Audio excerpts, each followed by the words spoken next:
As usual, when Apple launched its iPhone 13 series, the market created its own buzz.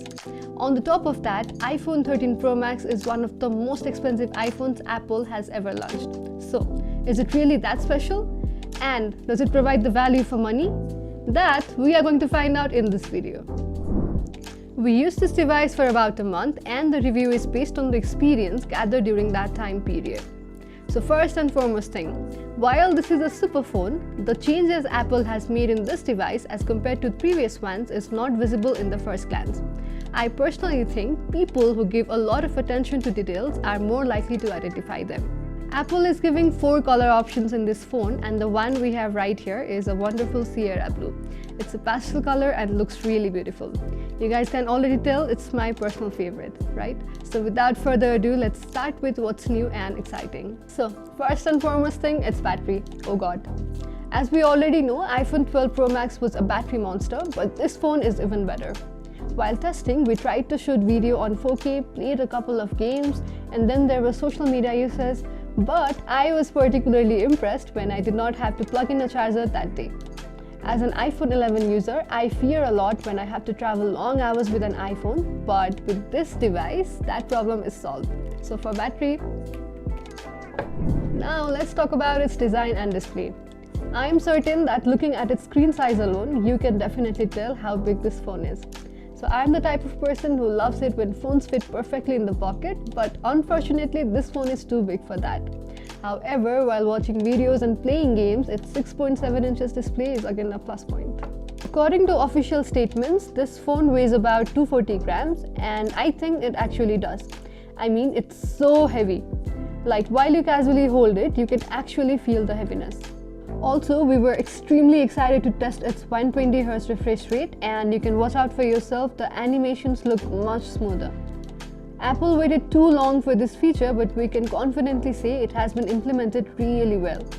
Of course, we cannot refrain from talking about its A15 Bionic chip. The combination of this chip and the 120Hz screen makes this device super responsive. Now, the most awaited thing is camera. The iPhone 13 Pro Max has main camera sensor that are 47% larger than the 12 Pro Max. The camera bump is also bigger and the notch is 25% smaller. Talking about its lenses, the telephoto lens has a bigger sensor with 3x optical zoom and look out for yourself, the photo quality is awesome. The ultra-wide lens is also capable of macro mode and we know there was a lot of buzz going on about its new macro mode. I mean, look at the details in its super close-up shots, it's tremendously beautiful and clear. In my opinion, it is way better than the picture shot from the macro lens of other Android phones. The same thing goes with its new cinematic mode. I have no words to explain the beauty of colors and effects in this video. We can also call this video portrait mode because the details in the subject look quite meticulous.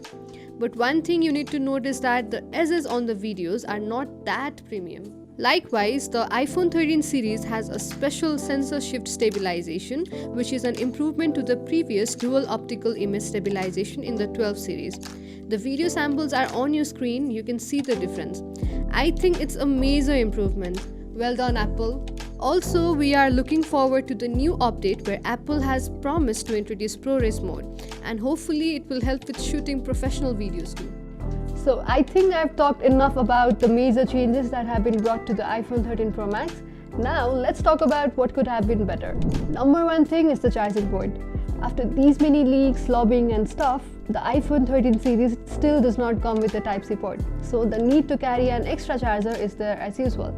But again, this all depends upon how you perceive it. And the second thing is that this device is too heavy. So please don't expect to use it easily with just one hand. It's huge and heavy both.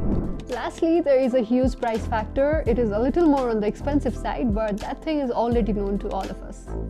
Overall, if you are looking to replace an already worn out set and have accumulated enough budget for this one, I think nothing is better than the iPhone 13 Pro Max.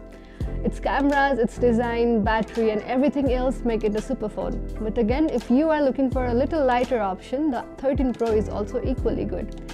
In the end, the choice, the verdict is yours.